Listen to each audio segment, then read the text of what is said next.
中国开放旅行团出国，计共有78个国家哦，也毋过无包括咱台湾。咱的观光局定出讲，今年要有600万的国际旅客来台湾，其中有100万是中国旅客，恐惊无法度达成咯。行政院长陈建仁是表示讲，目前已经有340万的国际旅客来到台湾咯，所以认为讲600万人应该是无啥问题。交通部长王国材是表示，会继续甲对话沟通，嘛呼吁讲，咱已经开放中国旅客会当来台湾。对话应该嘛爱开放才对。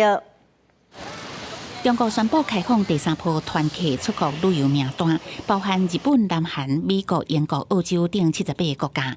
不过，这份名单也是无台湾，引起国内旅游业者不满。这个政府无释出善意。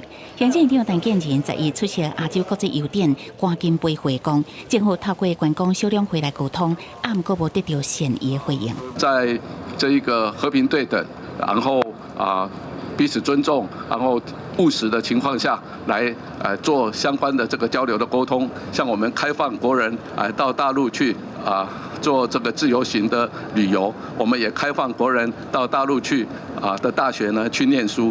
目前中国已经开放138个国家，中国人要来台湾，爱透过专案申请，个人去中国旅游开放自由行，禁团令也未解除。交通部长王国材解释。只有咱方单方面开放，对国内旅宿业者是无公平的。疫情前，中国游客占国外旅客来台湾的4成，相机不加大。国内旅客无等到好消息，无排除要发动抗争，表达诉求。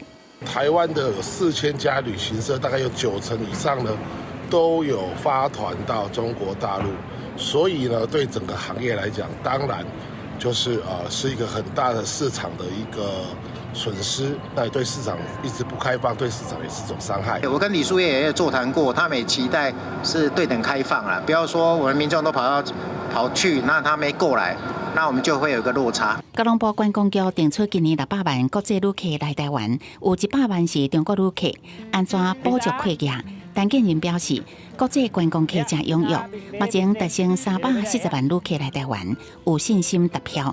王国材讲，也会持续甲对话沟通，达成团客同步开放的目标。记者综合报道。